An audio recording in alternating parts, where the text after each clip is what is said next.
Hey mamas, it's Kristen Noel, founder of the Intuitive Divorce, popping on here with my beautiful team member, Master Coach Joe Young, and we are straight out of a class. And I didn't even want to say a word about anything with her until we started pressing record on this because it was such a wonderful, powerful class where the mamas in the group today just kind of came in, and as they do, they keep it raw and real. And we were really focused on the kids today. And I think we could actually run an entire course on that.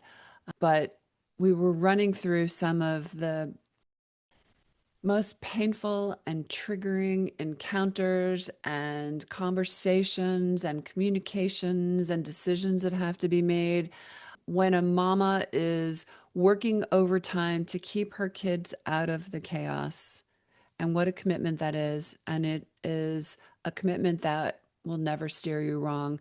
And, we never know what's going to happen. Everyone has varying circumstances and exes that, or soon to be exes that respond in different ways. And maybe they aren't as agreeable about keeping the kids out of the chaos. But we work just steadfastly with mothers to keep their side of the street clean and explain to them why it matters. You cannot throw that towel in. Your 50% literally will change the trajectory of your children's lives. So it's that important. And it also may even impact your ex to get on board, which, we can all dream. But there was just so much that was revealed today. And it was really powerful. And we wanted to hop on here and talk about some of it with you because we know that it's many of the same things that you're experiencing, maybe similar feelings, similar conversations, similar difficulties. So this is probably a really good place for us to start today, right? Yeah, yeah, there was so much shared, and all the women in our group obviously are mothers. And so I think it tends to be, I don't know, I'd have to ask you this, but I kind of feel like what motivates women most of the time to jump into a group like this is that they're so concerned about their children, Hmm. the impact where their children is concerned. And, I know that's not always the case because we do have moms whose children are grown. We have moms with, children at various ages. But I think there's a big majority that, and it makes sense, as women, most of the time, we are the primary caregivers or the people who feel responsible for the children's well being, their emotional well-being as well as their physical, but I'm really talking emotional well-being. And Hmm. so we get a lot of questions and a lot of comments about wanting to make sure that even though these are moms that are navigating divorce, they really care so deeply about how it impacts their kids. And so we have a lot of conversations Yeah. Well, that I mean, surround that. there's, it's interesting, right? Because listen, anyone that's facing a divorce, if they're divorce curious or they're dipping their toe in or in the messy middle, no one's going to say, "Hey, I want my divorce to become a runaway train. I want to drag my kids through an emotional spin cycle." No one says that, and yet it happens. It happens Yeah. more often than you can even imagine. And the problem is that that's not an easy fix. Children don't rebound as quickly as adults when there's an explosion, there's an explosive conversation. I'm saying they're processing things very differently. They're being impacted very differently. And their feelings and their emotions and their healing and their processing is not an afterthought. It isn't something you want to save until the ink is dry on the divorce papers, because at that point, there's a lot of destruction. So you want to get out ahead of that. Now, that's a huge distinction from being able to fix everything, make everything okay, solve every problem, stand in front of an oncoming train so they can avoid any pain. It's a hard thing for moms to hear at times, but sometimes the most valuable lessons and tools and skills and strategies that we can impart upon our children come from modeling, not from words. And what do I mean by that? It's like, okay, so when you know what hits the fan and your kids come to you and their big puppy dog eyes, or they're crying, or they're screaming, or they're upset, or they're processing, what do you do? We were saying in class today, and I still feel this. My son's 25 years old. If something is not right with my son, nothing feels right with the world. That doesn't mean that I can always solve every problem, fix everything, or feel good if he's mad at me, or feel good if I'm mad at him. But that's the human journey. That's the human experience. So what do we do? So a lot of what got unpacked today were strategies about having those tough conversations, being able to create space so you have the capacity to show up for your kids, so that you are modeling healthy behavior. And I think you even said it today in class today. It's like, and actually saying to your kid, it's okay if you're mad at me. It's okay if you're mad we're getting a divorce. It's okay if you're mad that like life is changing. And life is changing. Yeah. Change is always going to feel uncomfortable. I mean, think about no adult likes change, and then you add that being being a kid in the middle of change. Children will always want what is familiar because they haven't built the muscle yet that change is safe. Hmm. A lot of adults haven't either, but that's a whole different story, right?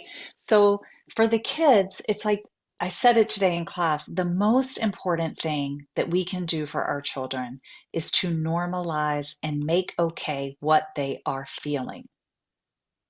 And that requires, Mama, for you to be okay with what you're feeling. Hmm. But let's go back to the kids for a moment. How do we do that? You know, when a kid shows up and they're like, I'm mad at you and you've broken up our family, or dad says blah blah blah blah blah, Why or can't you just whatever the take case may dad be. back? Yeah. Yes, yes. It's like, what do we do with that? And the important thing, first of all, is to not promise them that everything is going to feel better, right? It's like we don't want to make promises that we can't keep. But what we do want to do is say, you know what? I know, I hear you. I hear how tough this is for you. And it's okay for you to feel that this is hard and difficult. And I know you're upset. Change is hard, you know? And it's okay to be mad at me if you see that things are not like they used to be. It's okay. And I don't have all the answers right now. But what I can tell you is this: I am so wanting what is best for you. And that means I got to show up and be the best version of me, right? So I want what is best for you. You need to always know that. And I'm going to figure things out to the best of my ability, always knowing that you and what is best for you is at the forefront of my mind. And we are safe. And it's okay to be mad at me. I'm going to sit here with you right now while you're mad at me. And I'm Hmm. going to hold your hand and I'm going to show you that even when you're mad at me, I'm not going anywhere. And if you need some space from me, that's okay too. You can go in your room, you can do what you need to. Just know I'm going to be sitting right here outside this door when you're ready to come back. Hmm. And I'm going to hold the space for you to be mad, and I'm going to normalize it. And Yeah. I'm going to normalize that this is hard for you, right? We don't personalize it, but we hold the space for it so that they continue to know that how they feel is okay. It's amazing how much gets unpacked in this also, because, for example, another thing that's really important to tell them is that this is temporary. Yes. We are figuring this out. So, a lot of women in the program married to narcissists, are married to men who have gaslit them, are married to men who will go to the extent when they don't get their way to weaponize their children and use them to get what they want, Mhm. because they know that the biggest trigger that a mama has is her children. I'm going to get to her. I'm going to trigger her through her children. And trigger they do. But guess what? This is where you've got to really develop your own muscles. You've got to set some healthy boundaries and you've got to uphold those boundaries. And you've got to figure out, like, for example, we had one woman in the group today that was really telling us like a pretty awful story about how her kids were hearing things from her soon to be ex and his parents, really inappropriate things that would be very, very hurtful to children. And while we can't control that, we can control what happens when they come home and what we say to them. Now, we don't want to add gasoline to that fire by trying to defend ourselves against those things. We can say something more to the effect of, I'm really sorry that dad is saying those things to you, or grandma and grandpa are sharing those things with you, because that's really stuff that you should be kept out of. Your job is to go to school and to do your sports or your music or your activities and be with your friends and be a kid. And I want you to know that I am committed to keeping you out of the chaos. I want you to know you're safe to always share your feelings, but I also want you to know that I'm going to be working with dad to keep you out of the middle of this. I don't want you to be the messenger coming back and forth. I'm never going to put that on you. And I can make that promise to you. And I'm going to try to talk to dad about that, because I'm hoping that he's going to do the same. Sometimes this is the place, even when spouses can't agree on anything else, sometimes this is the one place they can agree.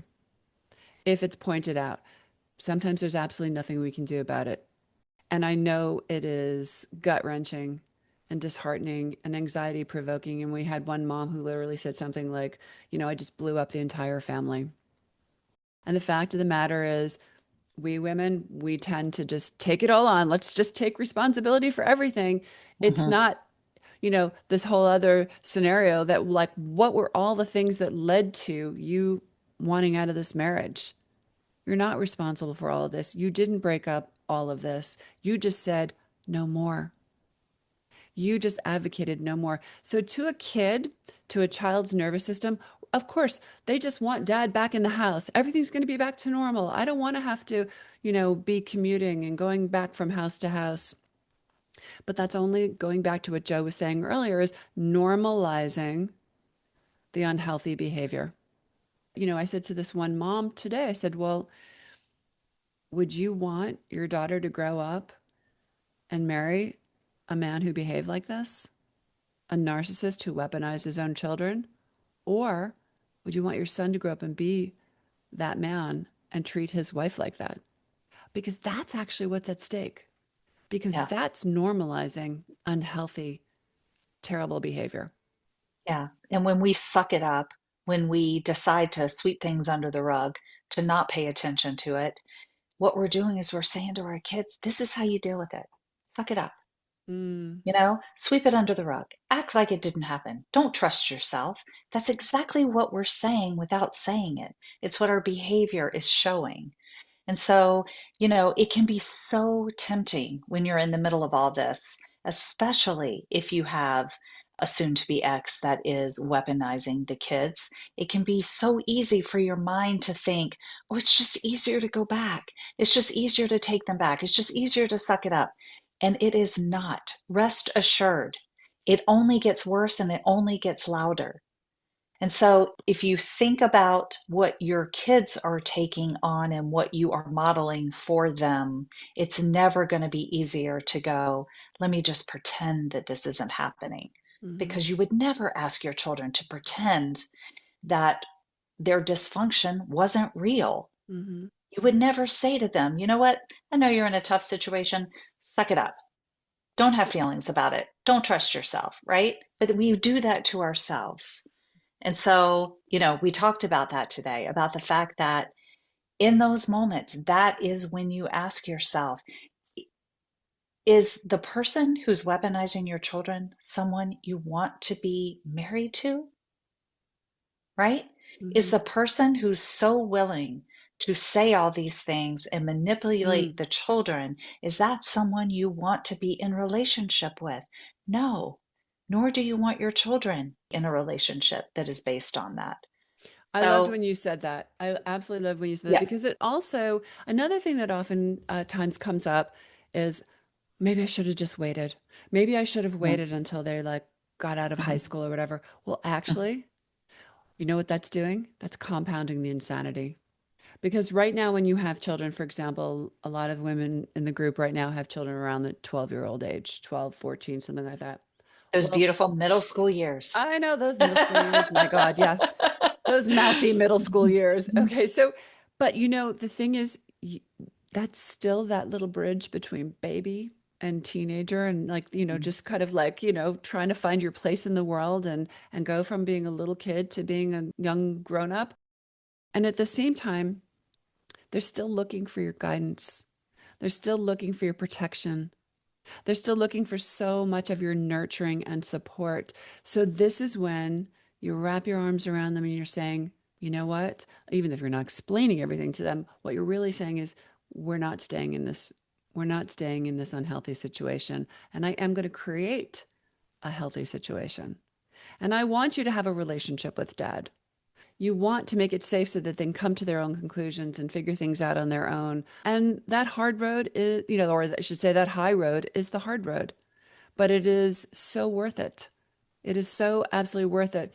And being able to sustain this short term discomfort right now where you can't fix everything, but you know you're doing the right thing will really help them settle in over the next couple of years where you still have them in your house.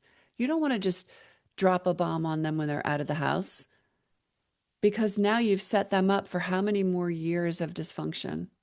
How many more years has this normalized this behavior? And this is what a relationship looks like. And this is what navigating adversity looks like. And this is how we treat people. It's so true. And one of the beautiful thing about the middle school years is they are taking it all in. Mm-hmm. They are still so malleable to watching and seeing and paying attention. Oh, wait, maybe it is safe to use your voice. Oh, it is safe to go, this isn't healthy, and therefore I'm going to make a different decision. They're learning everything by modeling, Mm-hmm. by watching what's being modeled, I should say. Yeah. And we say this all the time, and it's really hard to suck it up sometimes and see this in the heat of the moment, but your children learn best by witnessing and feeling and sensing and seeing, not just hearing a lot of words. So be with them in the discomfort. Hmm. Sit with them and show them, it's like when something doesn't go the way you wanted it to go. Maybe there were some regrettable words. Maybe there was a regrettable encounter. So what? You're human, but you know what you do? You go in, you lean in, you do the repair work, you acknowledge their feelings, you take accountability, you say sorry, you sit with them and you strategize, you acknowledge, wow, you're so smart and so wise to pick up on such and such. There's a million ways these difficult conversations are actually more impactful than anything else and will really transform how they move in through the world. Yes, absolutely. And there's so much about the divorce process and life itself that we don't control, right? And so the skills that you're actually giving them are skills that they will use throughout their life, that it's okay not to have answers, that it's okay to feel all the feelings, that it's okay to be angry and upset, and change is okay Mm-hmm. as long as there's somebody there sitting beside you making it safe. And that's what we want for these mamas. And yeah, that's what we want to do for the moms. Because you know what? Yes. Right before class, I received a text from one of the mamas and she said, oh my gosh, there's been so much drama unfolding. I was like, bring the drama to class. Bring the drama to class because this is where we're going to process with you. And interestingly, it was, as we started this conversation, it was really all about the kids and it was how they were hurting and what they were being dragged into and how her soon to be ex is not keeping them out of the chaos and all of that. But what was amazing is as we workshop that and as we process that and as we listen to it, what we were also really listening to is what she needed and what she needed to process and what she needed to feel and what she needed to have validated and what she needed to interrupt. That is the beauty and the grace of this group and this Mhm, work mhm, because how you get yourself through this, how you take care of yourself is going to directly impact how your kids get through it and how your outcomes in your divorce are and what your life in the future is going to look like. It's so important. You are not an afterthought. Your children are not an afterthought. Yes, it's a lot, but you can also do so much in the process to actually dampen the noise and really like set some healthy boundaries and start moving in a very, very different way. You might not even recognize yourself on the other side of this. And that mhm. honestly is our wish. And so that's why we really wanted to pop on here today and just share some of those nuggets, and hopefully it'll give you a little bit of, I don't know, just inspiration that it's okay to be sitting in the discomfort with my kids. Actually, it's so important. And as Joe said, the only way you're going to be able to do that in the best way possible is if you take care of yourself. And if you are receiving support and nurturing, and that is what we're here for, and that is what the intuitive divorce is all about. It puts you on a better path to a better divorce, where women are divorcing smarter, they're healing faster, they're protecting their kids, and they're reclaiming their lives. And Hmm. that is what we would like to invite you to be a part of as well. So if you haven't already, please check us out at intuitivedivorce.com and make sure you're on our newsletter where we're constantly sharing tips and strategies and wonderful newsletters and interviews and podcasts and apps and programs and so many ways just to encourage you and to support you and remind you that you're not alone. Absolutely. And I'll leave you with a final thought. If you want to make sure your kids are okay, make sure you're okay. Mm, That's how you do it. I'm into that, sister. I'm into that. Yeah, it Beautiful class today. was so Can't wait to do it wonderful. again next I week. know, I know. Thank you for everything, Joe. All your Thank you. beautiful wisdom and insight. She's our boundary badass and also our nervous system regulator. And so much wonderful stuff gets unpacked in there. So Yeah. thank you again for a Beautiful. gorgeous class. Thanks. And thank you to you, mamas, for being here and listening to us today. Do you see that? Yes. Yeah, my little hearts are going. Boom. There you go.